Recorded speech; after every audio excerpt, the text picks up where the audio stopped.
Si Candy Ken at magbabadminton ako. Pero kaso wala akong kalaro. So ano na lang, hindi na lang ako magbabadminton. Mag-explore na lang tayo kung saan. Let's go!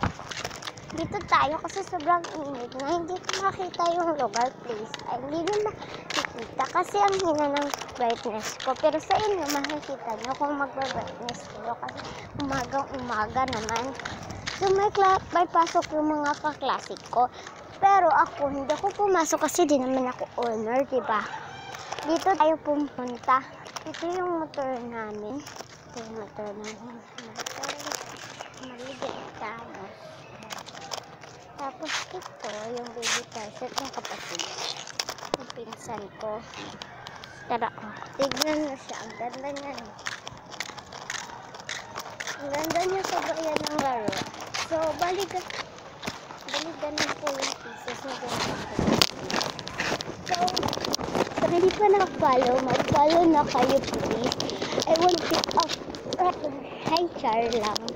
Hi, joke lang. So, kasi yun yung for the first time na nawalaan. Nag-story about ako ng horror nung bata pa lang ako. Ano lang ako. Dito nun. Kung hindi ako nagkakamali, 8 yung edad na nagkakamali ka. Joke. Teka na, 8 nga yun. Makinig kayo ha? Char lang. 8, ayun yun. 8 years old ako nun. So, bali 1 year. Bali, kinder ako nun. Pero, hindi ko naman sinabi kung kinder talaga. Garten. Hindi ko alam kung kinder ba ako nun. Basta 8. Pero first time ko nakakita ng multo. 8 ako. Ngayon, grade 5 na ako. Pero, grabe yun ha. Ang sakat ng pakaramdam ko nun. Nung nasa school ako, gusto ko matulog, pero nakatulog ako, pero saglit lang. Tapos pag dilat, hindi, may nakita ang babae. Huy, pero ano na yun, bahala na yun. Ito akong babae.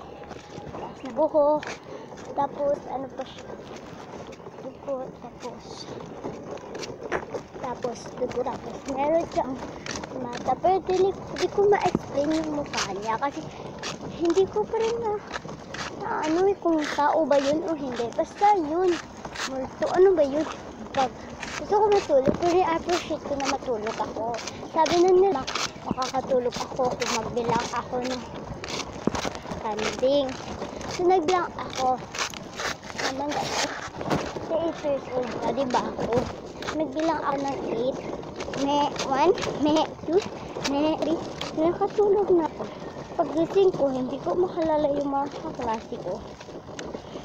Hindi ko alam kung bakit ko makalala sila. Kaya sila lang naman. Kapag tingin ko sa kanila, sabi ko, asan ako? Nag-wild ako. Tatanong ako, ay, sino ka? Sabi ko sa kaklase ko, 0. At tapos na ganun ko sinasabi sa kanila. Tapos pagkatapos nun, natulog ako. Tapos pagkadilit ng mata ko, nakita na naman yung babae. So, hindi ko na lang sinira yung mata ko para baka mabalik na naman ako sa amnesia na yun.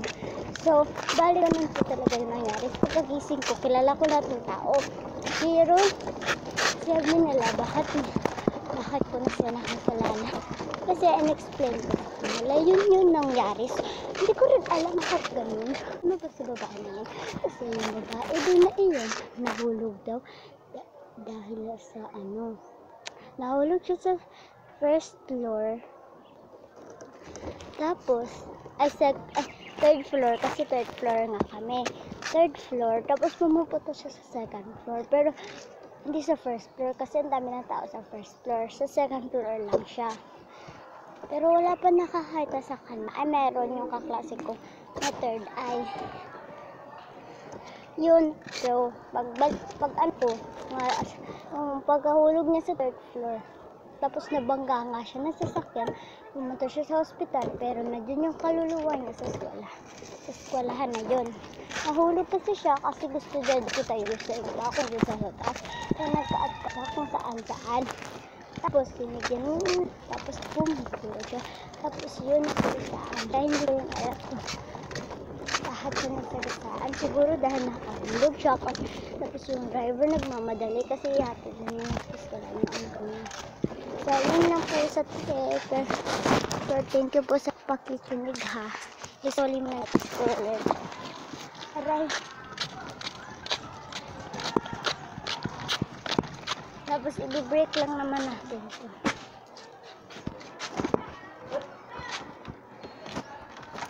Sama pa guys.